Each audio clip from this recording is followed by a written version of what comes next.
नमस्कार दोस्तों, मैं संतोष कुमार एक बार फिर से तथागत आईएएस एकेडमी में आपका स्वागत करता हूं।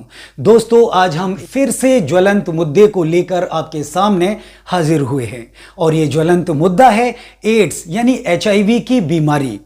एड्स यानी एचआईवी आखिर पूर्वोत्तर के राज्यों में इतनी बुरी तरीके से पैर कैसे पसार रहा है? आखिर इसकी क्या मूल वजह हो सकती है? हमारे और आपके जो नौनिहाल हैं, हमारे जो बच्चे हैं, वो उच्च शिक्षा प्राप्त करने के लिए पूर्वोत्तर के राज्यों के संस्थानों में दाखिला लेते हैं। जैसा कि हम सब जानते हैं कि पूर्वोत्तर के राज्यों में आईआईटी भी है, एनआईटीज भी हैं और बहुत सारे मेडिकल कॉलेजेस भी हैं जहां हमारे बच्चे पढ़ रहे हैं या पढ़ने के लिए जा रहे हैं या फिर जाएंगे।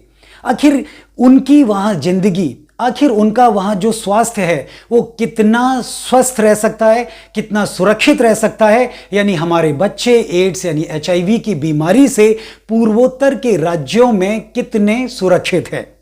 पूर्वोत्तर के राज्य खासकर मणिपुर, त्रिपुरा, मिजोरम और नागालैंड, ये ऐसे राज्य हैं जहां पर एड्स की बीमारी अपने चरमोत्कर्ष पर है, यानी कि बुरी तरीके से अपने पैर पसार चुकी है। आखिर इस बीमारी के फैलने की मूल वजह क्या है? कैसे वहां के बच्चे इस बीमारी की चपेट में आ रहे हैं और वो खुद को महफूज नहीं कर पा रहे हैं? तो इसकी खास वजहों में जो दो वजह खास बताई जाती हैं वो हैं असुरक्षित यौन संबंध और नशा। एड्स के मरीजों की संख्या में वृद्धि की मूल वजह माने जाते हैं। आंकड़ों के मुताबिक मिजोरम में कुल एड्स मरीजों में से 66.08% मरीज असुरक्षित यौन संबंधों की वजह से बढ़े हैं, जबकि इंजेक्शन के जरिए नशे की लत की वजह से करीब 28.16% मरीज एड्स की चपेट में आए हैं, जबकि 2.96 मामलों में मरीजों को यह बीमारी उनके माता पिता से तोहफे में मिली है, जबकि होमोसेक्सुअल संबंधों या और वजहों से 1% मरीज इस रोग की चपेट में आए हैं।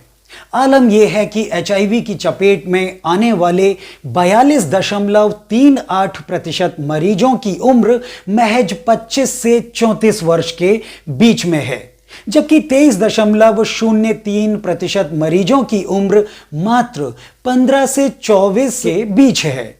वहीं मिजोरम में एचआईवी पीड़ित मरीजों की तादाद कुल आबादी में 2.04% है।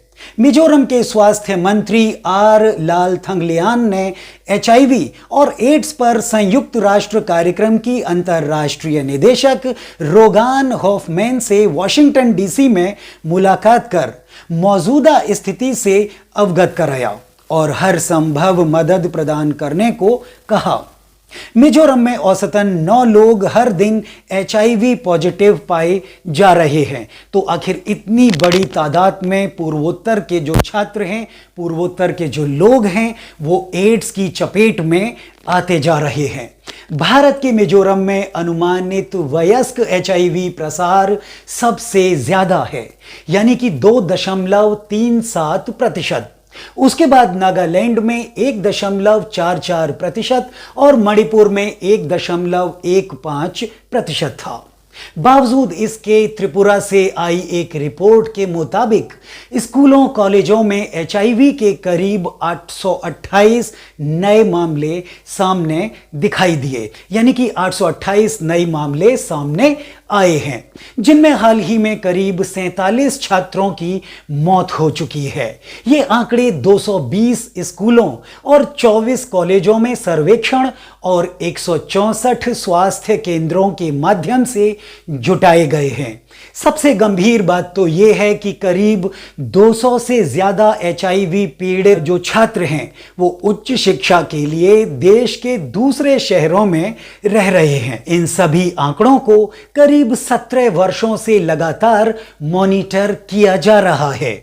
हालांकि इस बीच मिजोरम राज्य एड्स नियंत्रण सोसाइटी का दावा है कि इस समय राज्य में एड्स के उपचार में प्रयोग होने वाली एंट्रोरेट्रोवायरल दवाओं की कोई कमी नहीं है। वहीं एचआईवी से पीड़ित 76 लोग एल एडल्ट नामक दवा का सेवन कर रहे हैं।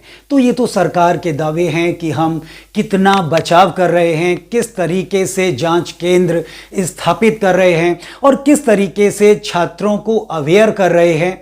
तो ये बहुत सारी चीज़ें जो छात्रों को बचा सकती हैं, खासकर एक ऐसी दवा जिसे हम एंटी रेट्रोवायरल दवा के नाम से जानते हैं।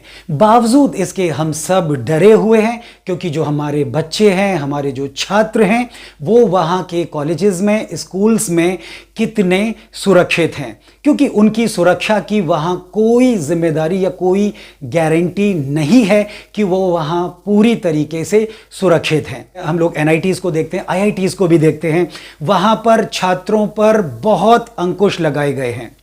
अब आप देखिए कि बहुत सारे छात्र बहुत पढ़ लिख करके, बहुत मेहनत करने के बाद IITs में एडमिशन लेते हैं, कंप्यूटर साइंस में एडमिशन लेते हैं। जो ऐसी जगहों पर जा रहा है वो बच्चा बीमार नहीं हो सकता, वो बच्चा अस्वस्थ नहीं हो सकता, वो शारीरिक और मानसिक तौर पर स्ट्रांग होगा, तभी इतनी मेहनत कर पाएगा, तभी ऐसे संस्थानों में दाखिला ले पाएगा। लेकिन इन सब के बावजूद भी ये जो संस्थान हैं वो छात्रों पर इतने अंकुश, इतना दबाव बना रहे हैं कि छात्र अब मानसिक और शारीरिक रूप से बीमार हो रहे हैं।